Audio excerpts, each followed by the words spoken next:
वो कौन सा देश है जहां पर मुसलमानों की आबादी तो ज्यादा है लेकिन फिर भी यहां के लोग हिंदू धर्म को फॉलो करते हैं।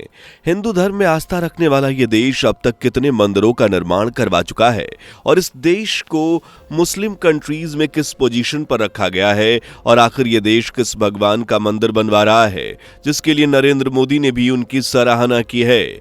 जानेंगे इन सभी सवालों के जवाब आज की वीडियो में, तो वीडियो के आखिर तक बने रहिए। और हाँ, चैनल से पहली बार जुड़े हैं तो चैनल को सब्सक्राइब करके बेल आइकन को प्रेस कर लीजिए। दोस्तों, ये तो हम सभी जानते हैं कि भारत या दूसरी मुस्लिम कंट्रीज में इस्लाम धर्म बड़ी सख्ती से फॉलो किया जाता है, लेकिन विदेशों में रहने वाले मुस्लिमों की सोच थोड़ी अलग है, इसलिए वह इस कट्टरता को त्याग कर सनातन धर्म से जुड़ रहे हैं। आज की वीडियो में हम आपको कुछ ऐसा ही बताने वाले हैं जिसे सुनकर आप भी हैरान हो जाएंगे, लेकिन उससे पहले आपको उस देश से जुड़ी खास जानकारी दे देते हैं। बता दें कि जिस देश की हम बात कर रहे हैं वो कोई और नहीं बल्कि दुनिया का सबसे बड़ा मुस्लिम देश इंडोनेशिया है।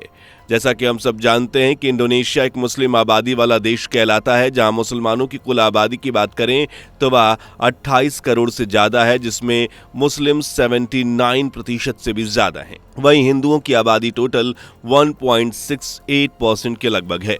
अब इंडोनेशिया भले ही मुस्लिम आबादी वाला देश क्यों ना हो, लेकिन यहाँ पर हिंदू धर्म की भी सम्मान किया जाता है। फिर चाहे मुस्लिम का त्यौहार हो या फिर हिंदुओं का, सभी एक साथ सेलिब्रेट करते हैं। और इतना ही नहीं, यहाँ के लोग चाहे वो हिंदू हो या फिर मुसलमान, सभी पूजा अर्चना और आस्था में विश्वास रखते हैं। और इसी वजह से इंडोनेशिया को एकता का देश कहना गलत नहीं होगा, जहां हर धर्म का सम्मान किया जाता है। जिन्हें नहीं पता उन्हें बता दें कि इंडोनेशियन न केवल पूजा अर्चना में आस्था रखते हैं, बल्कि हिंदुओं के धार्मिक ग्रंथ जैसे रामायण महाभारत को भी मानते हैं। और इस बात का प्रमाण देने की शायद हमें जरूरत भी नहीं है, क्योंकि आप सभी जानते हैं कि इंडोनेशिया में धार्मिक ग्रंथ के रूप में हिंदुओं का धार्मिक ग्रंथ रखा गया है। इसके अलावा इंडोनेशिया में काफी हिंदू मंदिर भी हैं जो लोगों के आकर्षण का केंद्र भी हैं। और इन मंदिरों में होने वाली पूजा अर्चना में न सिर्फ हिंदू बल्कि मुस्लिम भी बढ़ चढ़कर हिस्सा लेते हैं। इन सभी बातों को देखकर एक बात तो साफ जाहिर है कि इंडोनेशिया भारत से अभी से नहीं बल्कि सदियों पहले से जुड़ा है, जिसकी झलक हमेशा सांस्कृतिक रूप से देखने को मिलती है। और यही कारण है जो भारत और इंडोनेशिया की दोस्ती इतनी गहरी है। आपको जानकर हैरानी होगी कि दोनों देशों के बीच सांस्कृतिक साझेदारी होने के साथ साथ बिजनेस की साझेदारी भी है। इसलिए इंडोनेशिया में होने वाली किसी भी गतिविधि पर सभी की नजर रहती है, अब चाहे वो बिजनेस हो या फिर मंदिर निर्माण करने की शुरुआत। बता दें कि 28 करोड़ की आबादी वाले इस मुस्लिम देश में हजारों की तादाद में आपको हिंदू मंदिर मिल जाएंगे, जो इस बात की ओर इशारा करते हैं कि यह देश कहीं ना कहीं हिंदू धर्म यानी कि सनातन धर्म से जुड़ा हुआ है। और इस बात की गवाही इंडोनेशिया में खड़े मंदिर भी दे रहे हैं, जो इस बात को चीख चीख कर कह रहे हैं कि सनातन धर्म का रिश्ता इंडोनेशिया से आज का नहीं बल्कि सदियों पुराना है।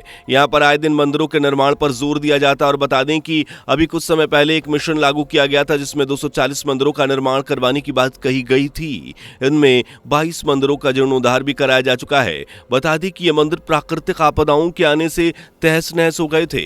दरअसल जब पुरातत्व टीम ने इस जगह पर खोज की तो उन्हें हजारों साल पुराने मंदिर के फॉसिल्स बरामद हुए, जिसके बाद से ही उन मंदिरों पर काम शुरू कर दिया गया, जिनमें से कुछ मंदिर अपनी पुरानी पहचान एक नए रूप में पा चुके हैं।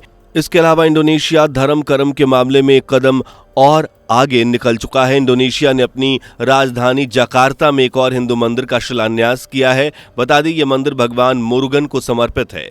भगवान मुरुगन के इस मंदिर को ही श्री सनातन धर्म आलयम के नाम से भी जाना जाता है, जिसे जकार्ता की सरकारी जमीन पर 4000 वर्ग मीटर के एरिया में बनाया गया है। इंडोनेशिया में यह मंदिर भगवान मुरुगन का पहला मंदिर है, जिसे बनाने की शुरुआत साल 2020 से हो गई थी और 2025 2 फरवरी को महाकुंभनिकेशम सेरेमनी के दिन मंदिर खोला गया। बता दें कि भारत और इंडोनेशिया के बेहतर संबंधों की वजह से इस मंदिर के उद्घाटन के साक्षी बने हमारे माननीय प्रधानमंत्री नरेंद्र मोदी जी। इसके अलावा इंडोनेशिया के राष्ट्रपति प्राबाओ सुबियांतो भी यहां मौजूद रहे। इस अवसर पर प्रधानमंत्री नरेंद्र मोदी जी ने अपनी खुशी जाहिर करते हुए कहा कि इंडोनेशिया जैसे बड़े मुस्लिम देश में इस तरह की मंदिरों का स्थापित होने की बात इस ओर इशारा करता है कि इंडोनेशिया और भारत के बीच सांस्कृतिक संबंध है। साथ ही उन्होंने इसे भारत इंडोनेशिया का नया स्वर्णिम अध्याय करार दिया। वहीं मोदी जी ने इस बात पर भी जोर दिया कि दोनों देशों के रिश्ते आज के नहीं बल्कि हजारों साल पुराने हैं, जो संस्कृति और इतिहास से जुड़े हुए हैं। साथ ही मोदी जी ने भी कहा कि भगवान मुरुगन का ये मंदिर केवल आस्था का नहीं बल्कि सांस्कृतिक मूल्यों का भी केंद्र बनेगा और इससे दोनों देशों के बीच संबंध और गहरे होंगे। इस पल के साक्षी रहे मोदी जी ने इंडोनेशिया और भारत के रिश्ते को विज्ञान और विश्वास का रिश्ता बताया। उन्होंने कहा कि जैसे मुरुगन और राम का रिश्ता है, वैसे ही भारत और इंडोनेशिया का संबंध है और जब भी कोई भारत से इंडोनेशिया जाएगा, वहां बने प्राबंबन मंदिर पर सर झुकाएगा तो यूं समझ लो वो भारत के काशी और केदार में सर झुका रहा होगा।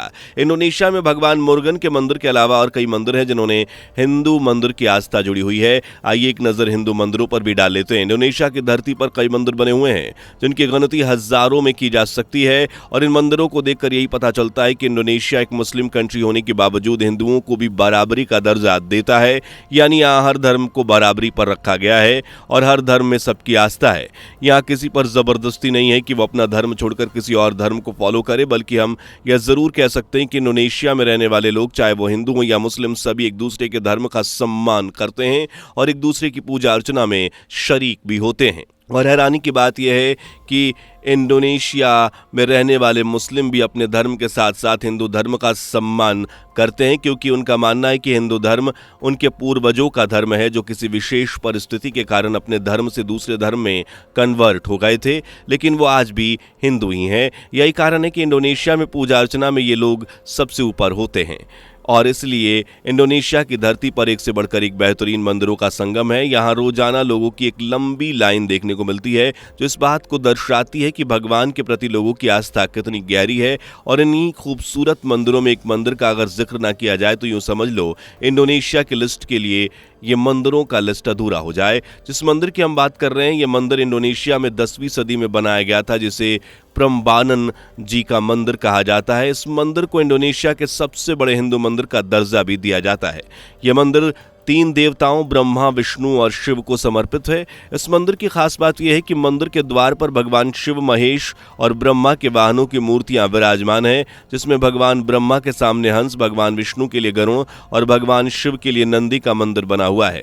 इनके अलावा परिसर में और भी कई मंदिर बने हुए हैं। इंडोनेशिया के खूबसूरत प्लेसेस के साथ साथ यहाँ टूरिस्ट इन मंदिरों का दीदार करना नहीं भूलते। यहाँ कई और प्रसिद्ध मंदिर हैं जो लोगों को यहाँ आने पर मजबूर करते हैं। यहाँ के जावा द्वीप पर एक ऐसा मंदिर स्थित है जहाँ कई सालों पुराना शिवलिंग है जो स्फटिक से बना है, जिसके अंदर मौजूद तरल द्रव्य को स्थानीय लोग अमृत मानते हैं। हालांकि इस बात को वैज्ञानिकों ने अभी तक नहीं माना है।